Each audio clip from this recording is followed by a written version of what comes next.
Hello everyone, it's lovely to meet you all, even if it is only on screen. I think we're all getting used to this now, aren't we, a little bit. So yeah, my name's Faye. I work for the YMCA for the WiSE project, which works with children and young people, and also works with parents of those children who are being sexually exploited. That's the work that we predominantly do, is we do a lot of the one-to-one work with families, with children, but we also then do a lot of sort of awareness raising work within schools and around the community, workshops like this kind of thing, to just try and sort of raise awareness and help you as parents to support the children best you can, and protecting them. So that's me, that's the WiSE project.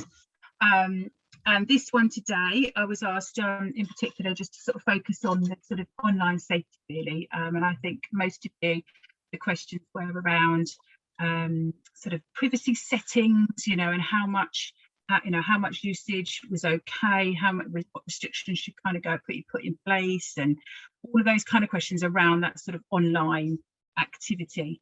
And at the moment, we just put a little bit in about sexting, because that just seems to be a sort of a theme at the moment that a lot of parents have got questions around, sexting in particular.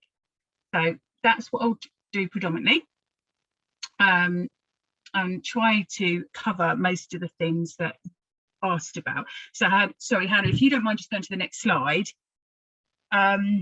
These are some of the questions that parents and carers generally, that we've experienced, that they generally have, that they want to ask us about.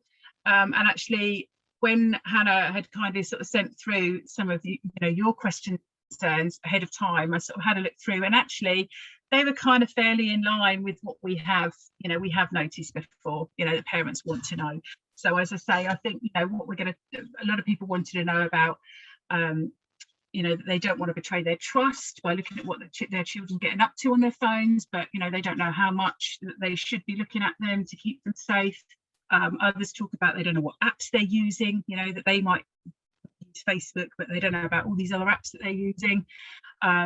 Some parents often express their concern about how they don't think their child really understands the difference between their online life and real life. And we get lots of questions about setting privacy settings. So I think those were kind of the general questions that came up, that Hannah passed on as well. But I have just added a couple of extra slides, I think, in the presentation after Hannah spoke to me. But by all means, as I say, if I haven't covered everything that you had questions about, then at the end there will be a chance to kind of ask those, and I will do my best to answer them. So before we go any further, I think actually, Hannah, have you got a poll that you were going to use? Brilliant. So I think Hannah is going to just what she's going to do is just pop up a poll, just so we can kind of gauge just from you roughly sort of what your concerns are, because it'd just be useful to know what those are and how many of you have got certain areas, so I know sort of how much time to spend on each of these different areas. So if you don't mind just answering, there's only 4 questions there, and it is just in relation to those concerns that we popped up, just about what your main concern is about your child's internet use. So if you don't mind just answering those 4, which I can see lots of you are already doing, so thank you. And then we can I can make sure, as I say, that I'm trying to cover those main concerns throughout the presentation. Give you a couple more minutes. Most of you have done that.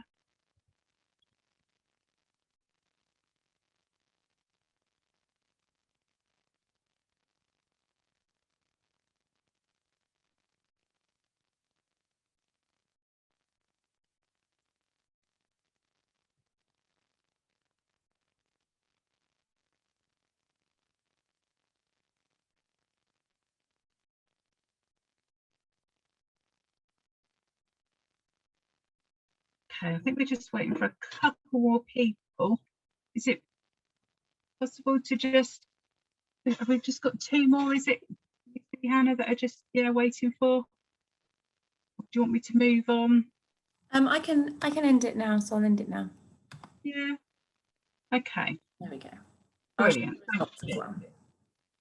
That was really interesting, actually. So yeah, so it seems there is a little bit of a mix, but it does seem as if most of you know, concerns are around, you know, not wanting to betray their trust. You know, they need to develop some independence, and so, you know, how much do you to keep a check on them? And there's quite a lot that are concerned around, you know, how to check privacy settings. Then there's just a small amount that are perhaps saying that they're not sure what apps there are and what they're using. So that's interesting, because I've got a little quiz in a minute. That's at the start of the presentation, so hopefully you're all going to be fantastic at that one, which will start us off really well and we can whiz through. So thank you, thanks for doing that. Okay, brilliant. So Hannah, if you wouldn't mind going to slide 3, brilliant, thank you. Oh, I can't see because mine's showing the poll. Get rid of that. Oh yeah, there we go. Okay, fab. So I just thought, just to put everything into context really, I would just share this one with you. This is a little bit out of date now, but then, you know, so is any kind of data in relation to anything like this is out of date within about a week, isn't it? So I think even though it is a little bit out of date, it is still very relevant. This was a piece of research conducted by website Internet Matters a little while ago, and I think that top one was, so it says the average child posts 26 times a day on social media, first of all. And, you know, we might think, well, wow, that is, you know, that is a lot.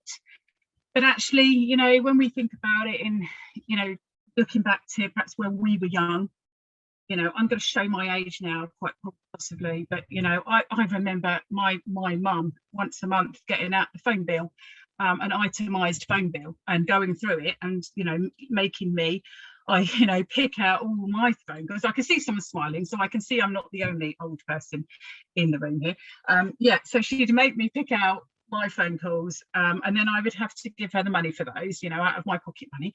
And actually, you know, I remember her saying things to me like, well, you've only just left them at school, so what on earth have you got to talk about? You know, you've only just come home. So actually, you know, we all did this. It's just that in our day, you know, we didn't have social media, so we didn't post things, but we would still come home and pick up the phone and talk to our friends, even though we had just seen them at school. Or, you know, we'd want to be out then and socializing and seeing them. So actually, although that sounds like a lot, you know, we are talking about children, young people with, you know, who have a need to interact socially. So it's kind of not surprising, is it? It's just technology has changed. I think the thing that is different though is that next part, you know, which is that only 6 out of the 10 of followers are real friends. And I think that's the more worrying part of it.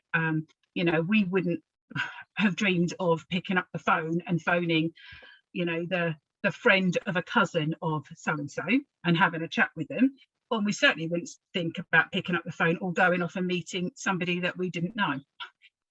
But that is what is happening a lot of the time with our children these days, is that a lot of their so-called friends, you know, or followers are not actually people that they would class as their real friends. They're possibly friends of friends, and they might even be people they don't know in real life. So yeah, 4 out of 10 children remove their privacy settings in order to attract more friends. Again, probably not a surprise, and you know, we will come on to talk about privacy settings and how to set privacy settings, but that's something we've also got to bear in mind, is that with children and young people these days, where they've got their devices with them, you know, the minute they walk out of that house, you know, they know how to remove those privacy settings. So, you know, they can easily do that, you know, and they will do that. Some of them will do that in order to attract those friends and followers onto their media, social media. So we need to bear that in mind when we're thinking about when we're setting up privacy settings. 62% of 11-year-olds and 69% of 12-year-olds have got a Facebook profile, despite the minimum age being 13. That one, I think, you know, there is probably a much more up-to-date statistic there, and a more relevant statistic, because I think, you know, if we look at TikTok, that's the real at the moment, a lot of our children are using TikTok. That's also got a minimum age, a recommended age of 13. But, you know, many of our children are using it younger than 13. I've got a 10-year-old that's used TikTok. Yeah, and then WhatsApp. I think that one's the more shocking one. WhatsApp, the minimum age is recommended age is 16. It was reduced to 13 a couple of years ago, but was put back up to 16 at the time that there was question over all the privacy settings. So yeah, 16. Whereas again, you know, my children have got WhatsApp and they are not 16 yet. So that one, yeah, that one can be a little worrying. However, having said that, we're not going to look through all of these statistics on here, but we are going to look at Brighton. At the bottom there, you can probably see it says savviest. It says that the children from Brighton are the most social media aware in the country.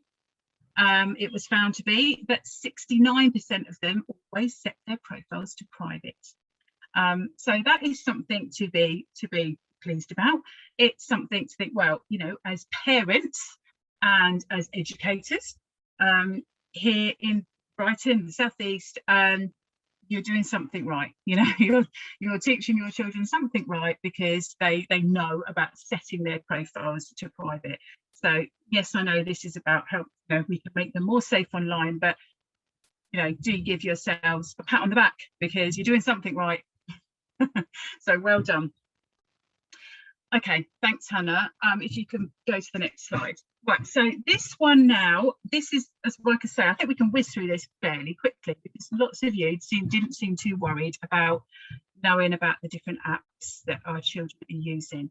But I'll be honest with you, I only started work with WiSE this year.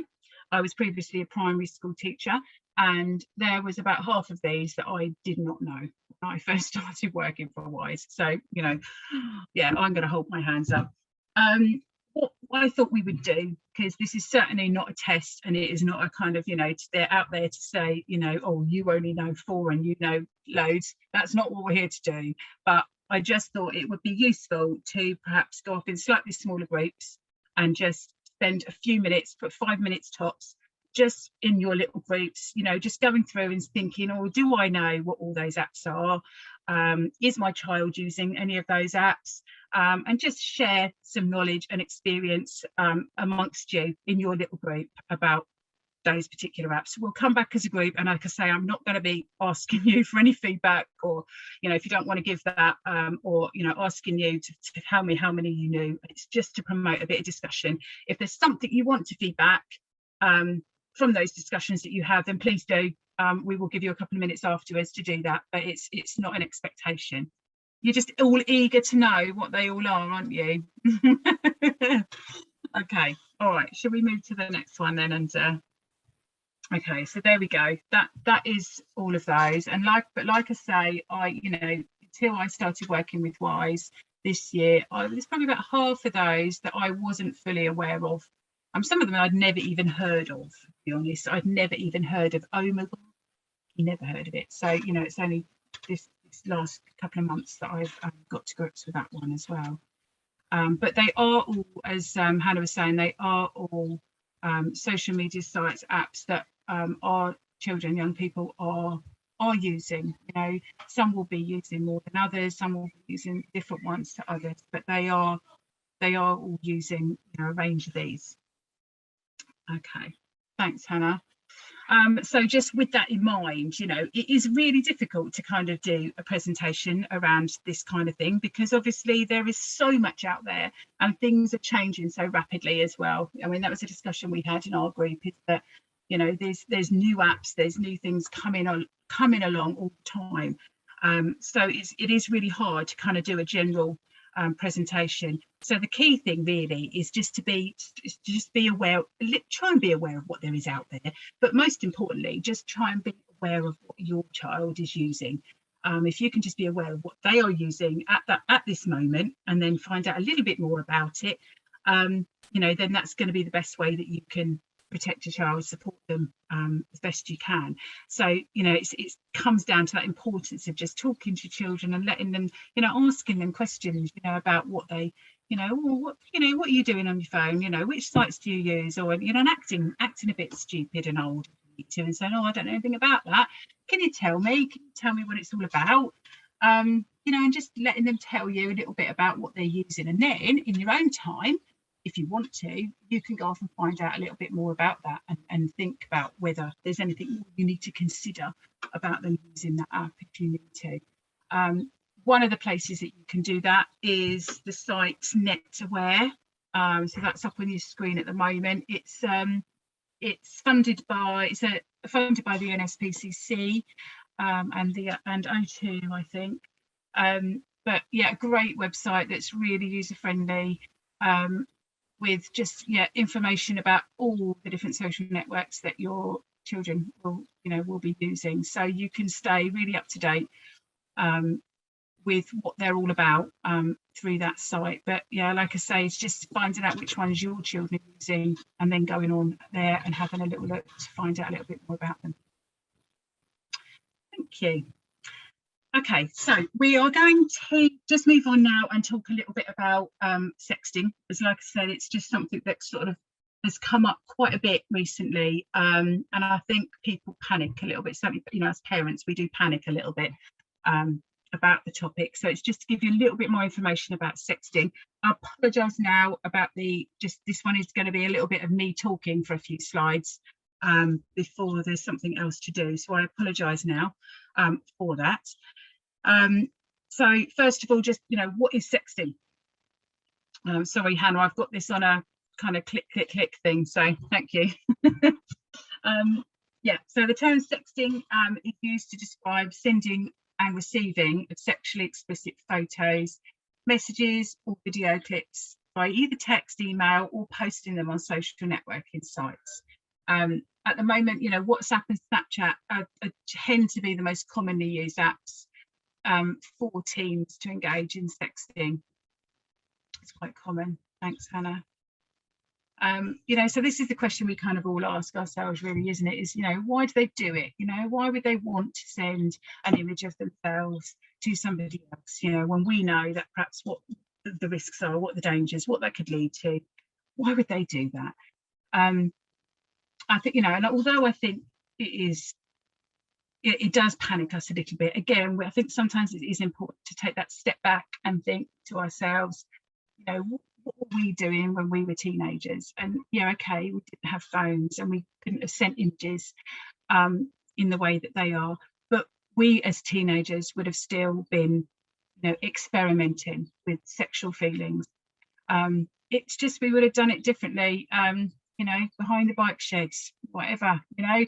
But yeah, and so we still did it, but there were less risks involved because, you know, you haven't got the potential for that to be then passed on and shared and saved and all sorts of things. So yeah, that's great, Hannah, thank you. So the first one really is just that, you know, it's their way of exploring sex and relationships, and it is just a natural part of adolescence. They often, you know, feel that they love their partner, that they trust them, and so they want to express those feelings. And that isn't really any different, like I say, to what any of us have done as we were growing up. They sometimes might be put under pressure to either take the pictures of themselves or pass them on. You know, that peer pressure thing, you know, oh, you know, you need to do this. You know, they might be feeling that, but again, peer pressure is kind of fairly normal part of growing up as well. They may be wanting to please a demanding boyfriend or girlfriend, you know, and again, that could be a bit sort of, you know, that because you think, oh, well, so and so are doing it, you know, they're showing each other things, so why, you know, why can't we do that? And you know, we all know that they often want to do what they think everyone else is doing, you know, in particular, you know, that's just normal. So all of those reasons, those first four, were, you know, a kind of just fairly normal reasons for any adolescent to want to kind of do those things, explore sex and relationships. It's only really the last one, is if they may have been talked into it by an adult or someone that they've met online, whereby that could lead to some form of exploitation. That is when it becomes really problematic. Thank you. So, you know, what are the risks? So, you know, like we said, it is really only that last one that it then becomes really problematic. But firstly, the biggest thing is about the lack of control. Sorry, Hannah, can you just pop the first one up? Thank you.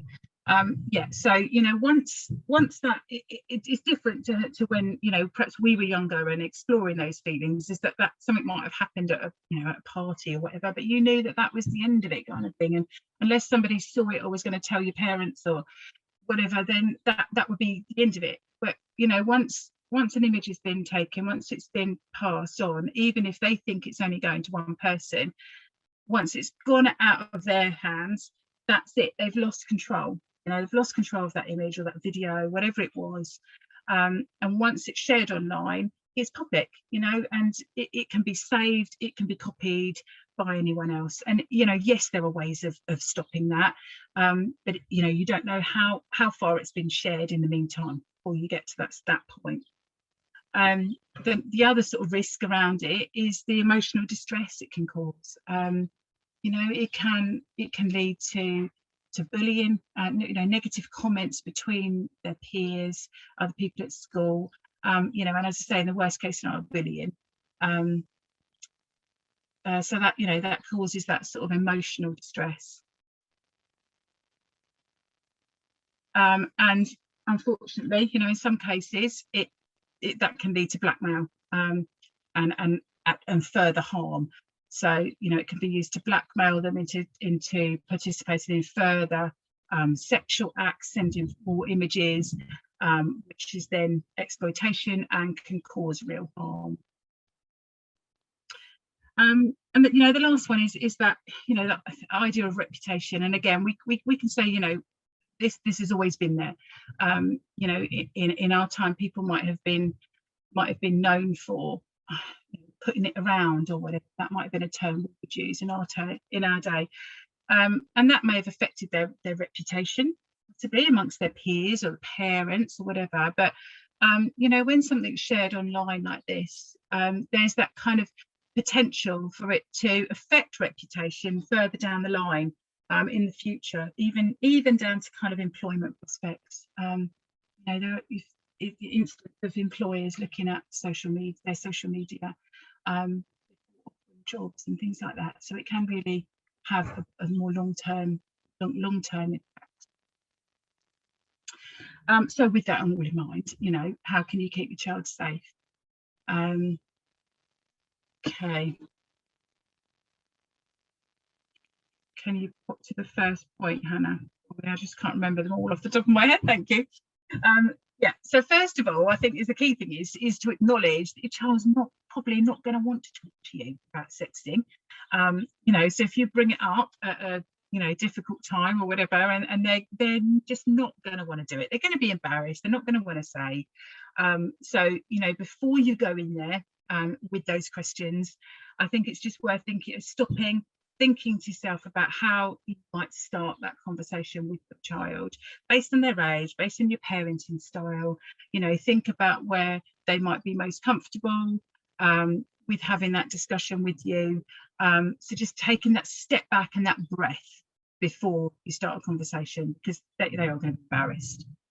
And then I think it's about reassuring them that, you know, whatever's happened, you will be supportive and you will be understanding if they do ever want to talk to you about something that's perhaps gone wrong. That, you know, if they know that they can come to you and, you know, you're not going to shout and scream, you know, go off the handle, that, you know, yes, you might be disappointed and you might need to actually take a step back, you know, but at the end of the day, you will be supportive and you will try your best to understand.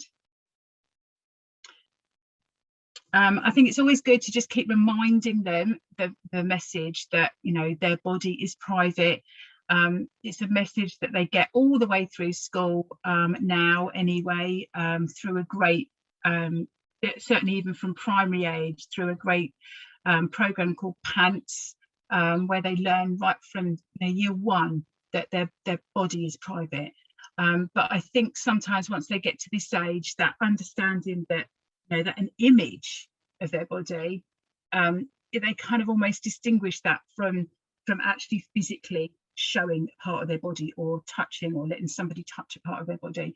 So I think it's just keep reminding them that sending an image of their body, that is still inappropriate, because their body is private to them, and it shouldn't be shared. And again, reminding them also that even if they trust the person who's asking them for a picture, that the nature of that relationship could change in the future. And this is the really hard thing for a teen to understand. When they're first in that in a relationship and they think that it's forever, and so they completely trust their partner. They just don't see how the nature of that relationship could change in the future, and then that may change what happens to that image. That's the hardest message to get across, but it is one that we've just got to try and keep getting across to them, that may well change. And just again, constantly remind them what they need to just think before they send anything, before they post anything, share anything. Just stop and think, because once it's out there, that's it. Generally that's it. It's very, very difficult to retrieve an image once it's out there. It can be done, but it's not easy. And it's just that's it. It's gone. Thank you, Hannah. Oh, that was it. Yeah, I meant to say about that. Yeah. I don't know if any of you've heard of an app that was actually created by Childline. It's called Zip It. And it's a great way to help them, gives them ideas for diffusing situations when they are asked to sext. So if they're feeling under pressure and somebody's asked them to share an image, then this app has got some great little one-line comments and ideas that they can post and share and say that will kind of diffuse that whole situation and make it easier to just not send that image. So it's a great one to download. Okay, so what do I do? So if you find out your child has been sending images, inappropriate images, what do you do? First one, I think, from what comes up, is don't panic. But let's see, what was the first one that came up, Hannah? Yeah, try not to panic. It is that if you need to, take a step back first of all, and just take a breath and just think about how you're going to handle it. Because if they see that you're panicked, then they're perhaps not going to tell you the whole truth anyway, and it's going to take longer to find out what's really gone on. So it's just about offering them some reassurance, so that they know that they can come and talk to you or another trusted adult, who, if they feel more comfortable with somebody else. But they should always come and talk to someone if they've concerned, or if they have done something and then realise they shouldn't have done that. So exploring the facts with them, as it's going to be natural for you to go, oh, why have you done that? It's just a natural response.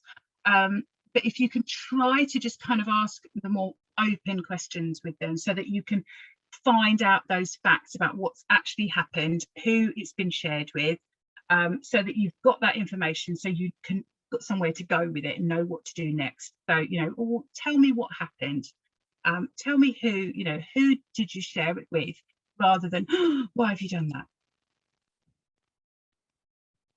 And then if the image has been shared, you will need to think about contacting the provider. So if it's been shared via a social networking site or a website, then you can report directly to that site.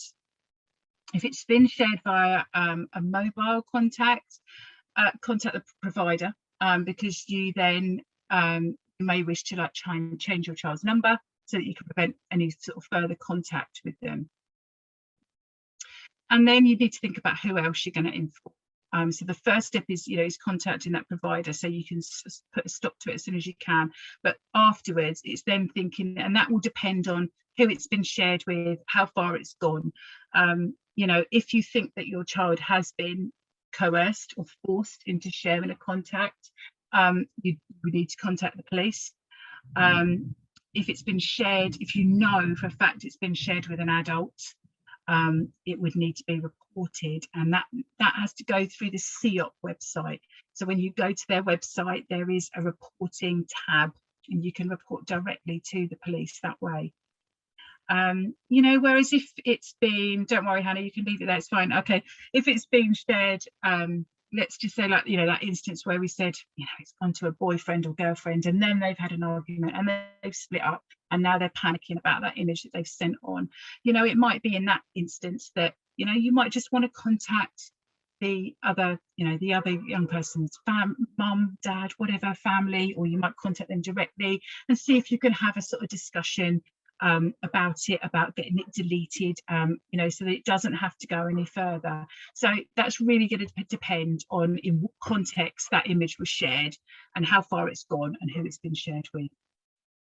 Okay, so the other way around then, what about if your child receives an inappropriate image, video or message, you know, what should you do?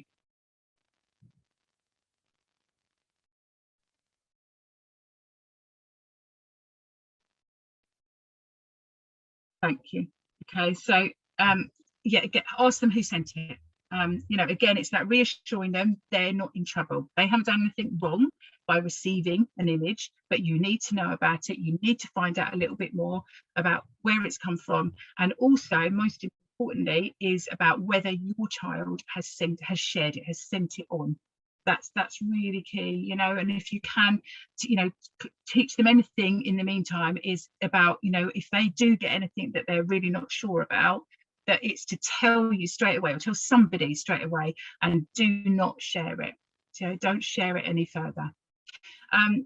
Keep some evidence. So, you know, for you as well, only view it yourself if you absolutely need to, you know, because, and certainly don't share it any further, but also don't delete it, you know, so that's quite hard, because you might actually feel that, you know, you need to take the phone and keep it in a bit of a secure place until you know a little bit more about what needs to happen. And so then that final step there is about informing people. It, you know, depending on who sent it, will depend on whether you report to the police, whether you report to CEOP, or whether you're just going to talk to the school or the parents of the child who sent it. So again, you know, if you know for sure it's come from an adult, it would have to be reported directly to CEOP through that website. You know, and do, as I say, keep that phone, keep that message, don't delete it, keep that evidence. Whereas if you know it's come from a friend, a boyfriend, a girlfriend, you know, you may just want to keep hold of it just for the time being until you've spoken to those parents, and then you can probably just delete it. Okay, thank you for that bit. That was a bit the boring bit, I'm afraid, getting through that. This I've got 4 films here that they actually follow on from each other, but equally you can just watch one and kind of get a gist of what's going on, really. So each one is about 3 minutes long, I think, from what I remember, 3, maybe 4 minutes. It's from the Think You Know website, which again is another great website. It's run by CEOP, but it's great for parents, giving you loads of information about all of these topics. And this was a sort of series of short films, which kind of explores the topic of sexting and nude selfies, and what you need to know and things that you can do. And I think they're a really good way of illustrating the whole idea of sexting. Hello, welcome back. Hello.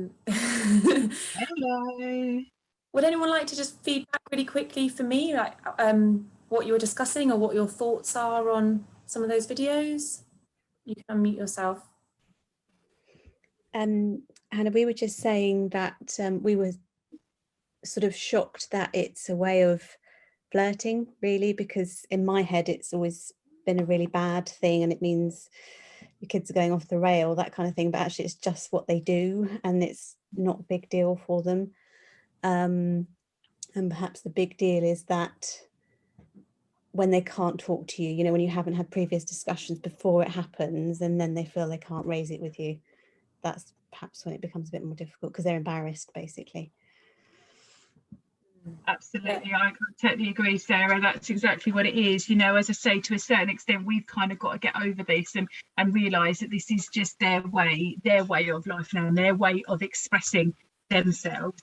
That's different to how we would have done, but it's that this is their world, and for most part, you know, it's not actually that awful, and it, you know, for most of the time, it's not going to lead to that image being shared or any sort of exploitation, but it's knowing that you can have those conversations with your child so that they know what the risks could be, so that they know how to act responsibly, you know, if and when those situations arise, and that they would come to you and that you would listen and you would sort it out together. I think that's the key to it, you know, that the majority of the time it's not exploitative. It's their way of expressing themselves.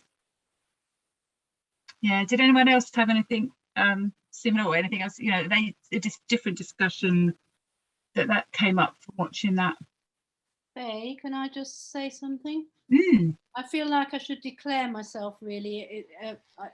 I'm actually the safeguarding lead, Penny Denman, for the school. Okay, hi. I think as in safeguarding, we have dealt with the fallout quite often of what happens when pictures are shared. And, you know, we will always let parents know if that comes out in school because they have been shared. But I would also say that I think it's probably very common now. It's obviously inadvisable, and we would never, you know, we would always advise the kids not to do it. But I think, you know, I only deal with situations where it has gone a bit wrong, but I think there are probably lots of incidents where it's happened and there hasn't been any great harm done. So is there an age where it kicks in, you know, tends to start happening? Well, it's in terms of kicking in, it's kicking in younger, I will say that. You know, I have dealt with children as young as year 7 who have been, you know, doing it, thinking about it. So I think in past years it would have been the older children. I definitely think it's become more the norm now for younger children. Yeah, I mean, I think as well, I think it's become more the norm for your sort of average teenager, as in sort of that 14 onwards, really, as that way of kind of expressing themselves, those sexual feelings, in a normal way, in a slightly healthier way. But certainly, like Penelope said, I was the safeguarding lead in this is my previous role was a primary school teacher, and I was a safeguarding lead. So I was in a primary school, but we also saw incidents of this even down as far as year 6 of primary school. But we tended to find then that is when they were problematic, you know, with those younger children, because that's not a healthy way for them to be exploring relationships at a younger age. It's not healthy to be doing these things. So it's usually that is when there are problems, is when that's happening younger. So I think, yeah, you need to be very aware of it if it's, you know, if there's things going on at a younger age. Whereas once they get to that sort of 14, 15, you know, it can be that it's happening a lot and it's not causing any real problem. But by that point, you just want to make sure that your child knows how to keep themselves safe, and, you know, and when it's not okay, and when to speak up. Thank you. Okay, was there anyone else that wanted to say anything before we move on? No? Are we okay? Okay, brilliant. Right, well, I'll try and keep this bit fairly short. So yeah, I mean, we've talked a little bit then around the exploitative side, where we've been talking about sexting, but to just sort of define online child sexual exploitation, you know, we're looking here now at knowing that, you know, perpetrators, they don't necessarily need to meet children in real life to abuse them. Whereas before, you know, the WiSE project certainly dealt with, we do deal with child sexual exploitation, where that is happening in real life. Children are being groomed and it is happening in real life, but we're seeing more and more now incidents where this is happening online. So it's when the young person is persuaded or forced, coerced into sending sexually explicit images. So, you know, like we said, when it turns bad with the sexting, or take part in sexual activities through a webcam or smartphone, or have sort of sexual conversations that are inappropriate by text or online. And then what happens when this, you know, when this becomes exploitative is that the abusers will threaten to send images on or videos, whatever it was, the conversation on. Often they will threaten to send them on to that young person's friends or family, you know, everyone in their contacts, unless they continue to take part in further sexual activity, which then becomes, you know, more explicit. It gets worse as, you know, as they pulled them in, that expectation to perform further sexual acts becomes worse. You know, or there's a threat to, it can be also sextortion, you know, where it's for money, you know, they're threatening to send it on unless they are going to give them money to stop doing that. But in terms of sexual exploitation, it's around them then taking part in further sexual activity.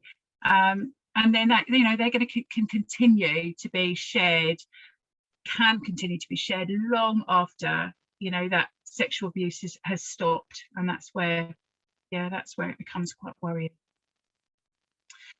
So in terms of how, you know, how to protect your child from this, you know, it is really important to show them where they can get help if they are ever concerned, and reminding them that they can talk to you or a trusted adult. You know, there'll be people at school that they will feel they can talk to, I'm sure, that are trusted, as well as, you know, if they can't talk to you, or there might be other family members, but it's identifying with them somebody that they feel is a trusted adult that they know that they can talk to if they're ever concerned.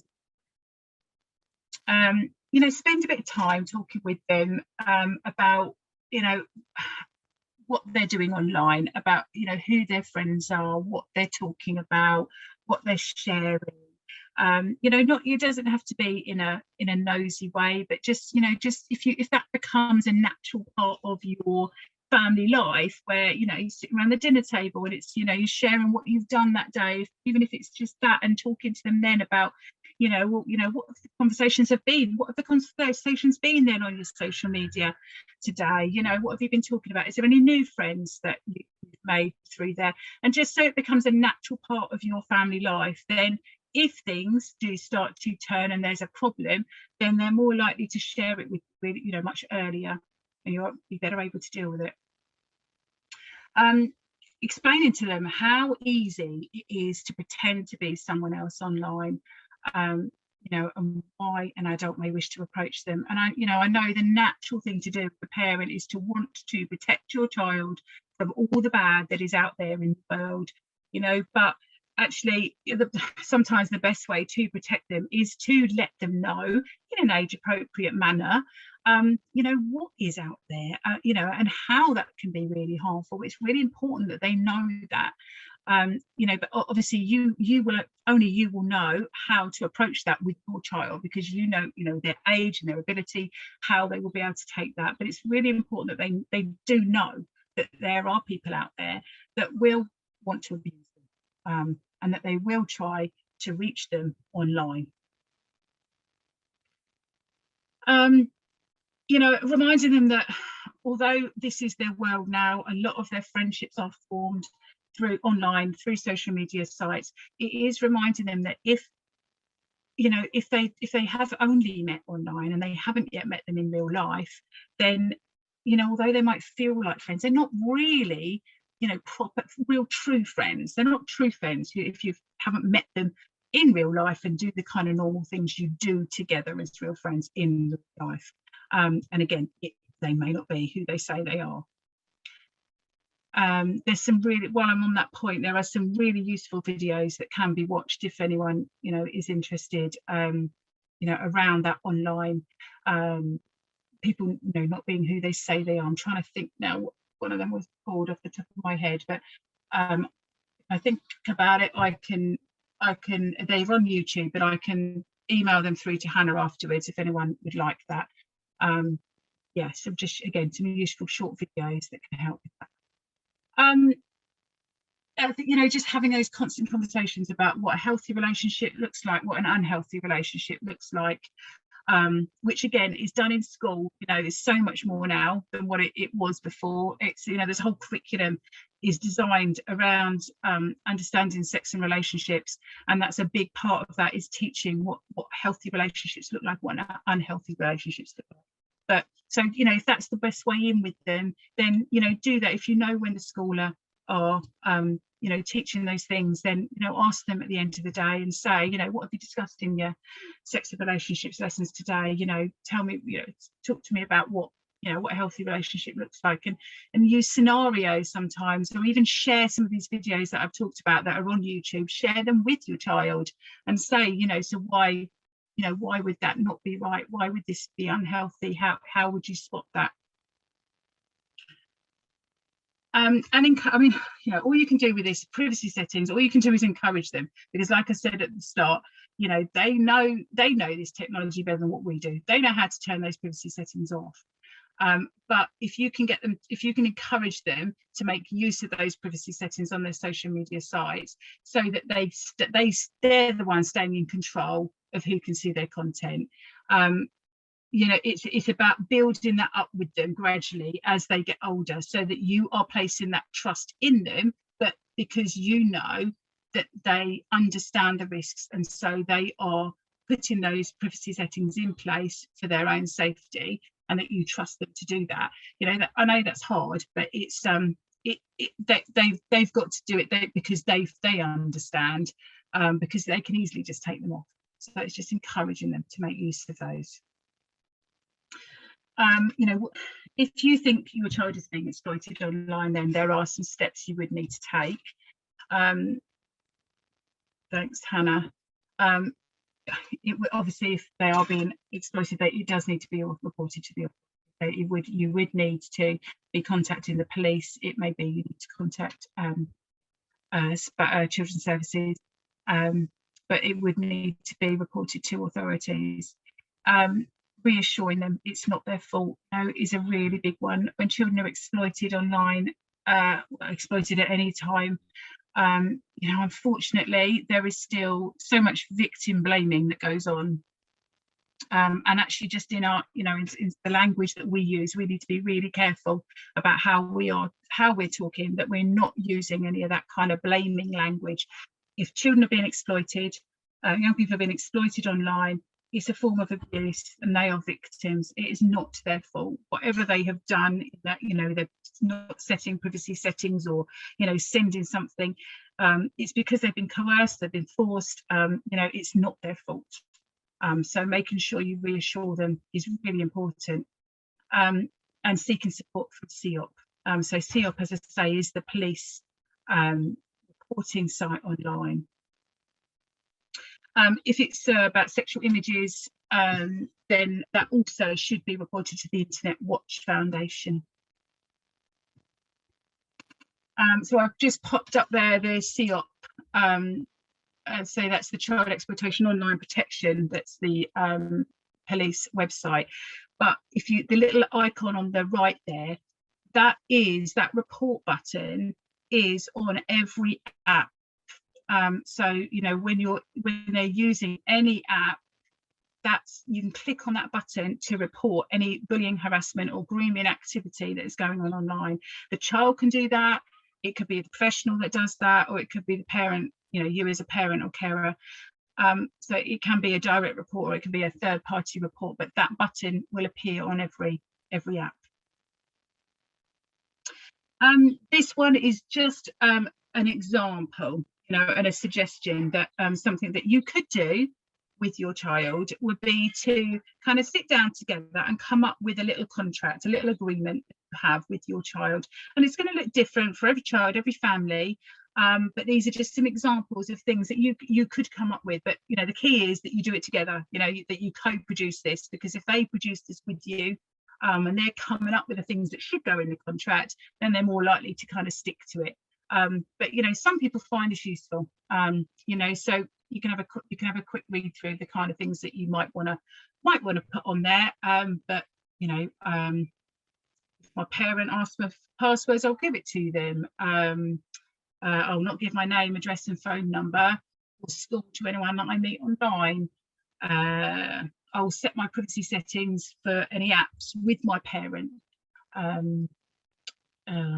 You might want to set a time limit on the internet with them to a certain amount of days, etc. I mean, it's, as I say, it's going to look different for everyone, but coming up with that kind of agreement that then they sign and you sign, that you do together, can be a good way of kind of you feeling more confident that that they are keeping themselves safe, and for them to feel that you trust them to do that as well.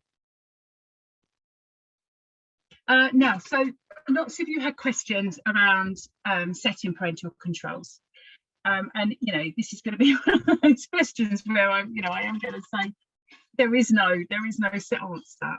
Unfortunately, it is really difficult to give advice on how many restrictions you should place on your child's internet use, because every child is different.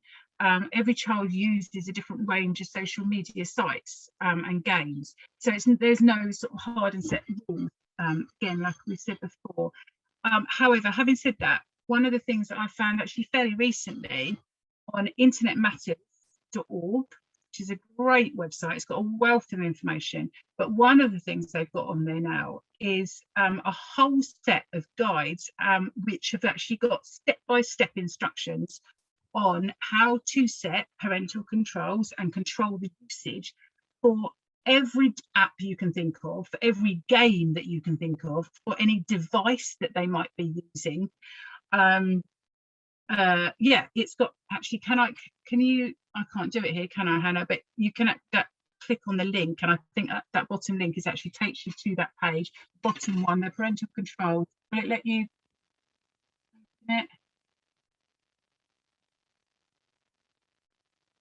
So if we can get into that, I don't know if we can, but can you see it? No. Okay, here we go. Hang on a second. Another screen, sorry, Hannah. Throwing something down you weren't expecting to do there, wasn't it? That's okay. Okay, so it's on the Internet Matters site. I don't think is the easiest to navigate, but there is this section on parental controls, and as you scroll down, you can then, there's some drop down boxes. There we go. So if you could use that drop down box to select a device that your child is using. So lots of you were asking me about Xbox. So you could select Xbox on there. Is it there? I can't see it. Where is Xbox? I'm just going to do. Where is? Yeah. Oh, sorry. Right. It'd be on the entertainment one. Yeah, it might be actually, mightn't it? Yeah. Oh, okay. Sorry, I didn't see all of those things. Thanks, sorry. Oh, I was the only one that had the drop down. No, not on there. Oh gosh, there's me saying, oh, is everyone that you better? Well, that's Oh, here we go. Here we go. Networks. Gaming, I found it. Sorry, yeah. So yeah, someone asked me about Xbox. So you can go to that one. You can download the PDF, and it will give you step-by-step instructions of all these videos of how to set the privacy settings, how to set all this usage and all of that for your child. It's got the same for all the different social media sites and apps. So you just select from the drop down box what your child is using, and you can then find out a little bit more, and then decide for yourself how much, or you can do that with your child, talk to them and say, look, we're gonna go through this together, we're going to set the privacy settings together, and so that there's that shared understanding of what they're going to be able to do, what they're using. So I find those absolutely brilliant. Definitely highly recommend those. Thanks, Hannah. I've just popped the link into there, so brilliant. You can see has access to that link. There we go. Fantastic, thank you. Brilliant. Yeah, so so in terms of restricting their sort of access to content, if you want to, you can do this through your broadband settings when you're at home. If you go to your broadband provider, their website for information, it gives you information on how to set it up. So, how to control what they can access while they're using broadband at home. Obviously, most children now have mobile devices that have got data. So even if they're at home, they will just turn off their broadband and use their data to access things if they really want to. So, it's not always easy to stop them from these things, but you can put restrictions onto phones. So, for example, an iPhone, there's steps you can follow to set up restrictions on their iPhone. But what the thing I think that's key here is that although it's worth remembering that, yes, you can't always control the access to content that they're going to see, especially as they get older. They are going to be exposed to a whole range of content, that's out there. The minute they walk out that front door, they have got access, even if it's not through their phone. They'll use their friend's phone, they'll use somebody else's data, whatever. They've got ways of doing it. If they want to be sneaky about it, they have got ways of using data to access various content. So I think, the key here really is not so much about putting those restrictions in place, but it's about talking to them about, what they might see and how to manage it. If they do see these things, if they see things that they make them uncomfortable, if they see things they don't think are appropriate, what should they do? And it's about having those discussions with them so that they know how to deal with it when that time comes, because that time will come. You can't keep them in that bubble forever. So although you may want to set those restrictions up when they're younger, certainly at home, to prevent them from seeing anything really bad, it's worth at the same time trying to start talking to them about what is out there and what they could see, so that they can manage that better later on. So yeah, that was trying to answer those questions that you gave me. How much access should I give them? How much as I say, I can't give you the answers to that. Only you as a parent will know your child.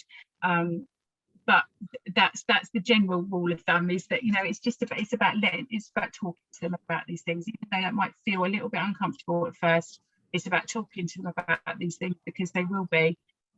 This is their life now, and we've got to accept that, their life. But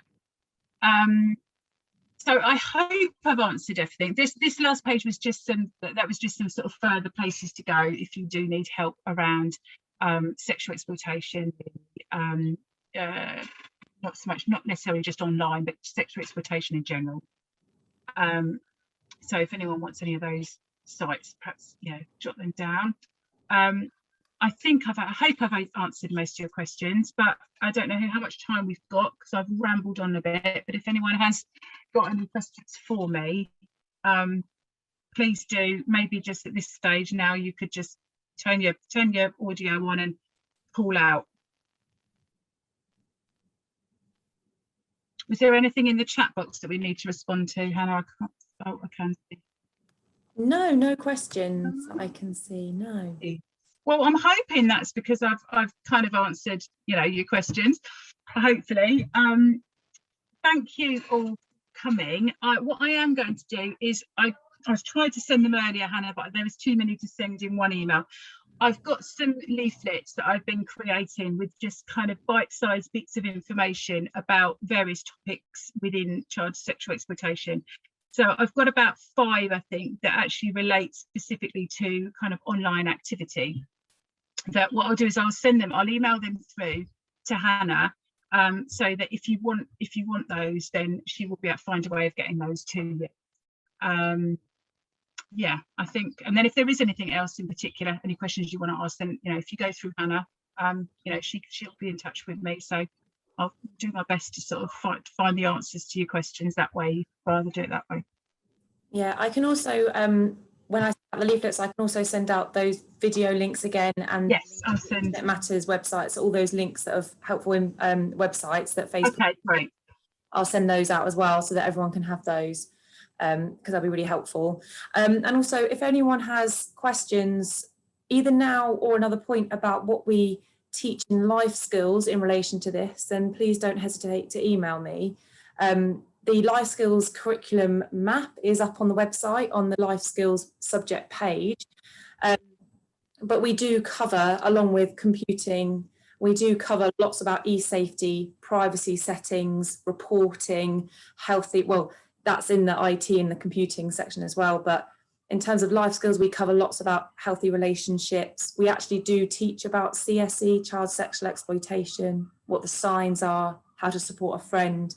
And we revisit this content on a yearly basis as well. So if you have any specific questions, then do let me know, and I'll be happy to share some lessons or some of the content that we discuss with our young people. Can I just say one thing? I know there was quite a lot of people were worried about privacy and not pushing the boundaries of your children's privacy, but from a safeguarding point of view, oh, sorry about that horrible noise. From a safeguarding point of view, and I do understand that I'm always going to see worst case scenario as the safeguarding lead, but try and think about it in terms of in other aspects of their lives. Would you respect their privacy if they were out till midnight, or in their bedroom with someone you didn't know? Because they are children and you're their parents, and I wouldn't get too hung up on worrying about whether or not you should respect their privacy.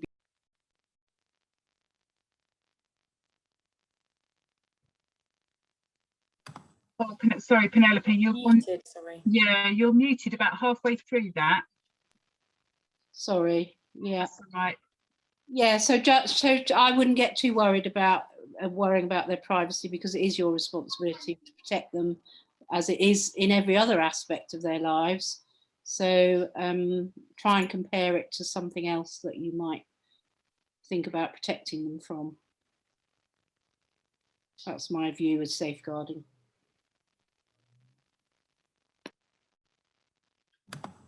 Yeah, thank you, Penny. And also, we do, when we teach in life skills, we do tell them about their individual responsibility as well, and about how, although obviously they can fall victim to things like exploitation, that also, if they are being pressured to do something that they don't feel comfortable with, they don't have to do it, and they can say no. And so we try and encourage our young people to think of a range of different ways that they can say no, because it takes a lot of bravery and courage and assertiveness to just say no. And so we think about other tactics that they can use to either diffuse or remove themselves from a situation that makes them feel uncomfortable as well, and how to protect their friends as well, because sometimes they need someone else to step in on their behalf rather than do it themselves.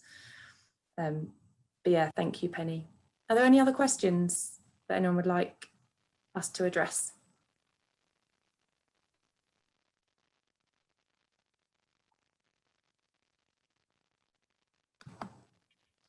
Okay, if there are no more questions, then thank you so much for coming. And if you do have any questions that come to you in the coming weeks or months or even years, then drop me an email and I will gladly answer them. And then I can always talk to Faye as well. And, we might even want to redo a session like this next year or in a few months' time as well as a top up. So please don't hesitate to get in touch, really. But thank you for coming. And yeah. Thank you, Gardens. Really informative. Thank you so much. Thank you. Bye. Bye.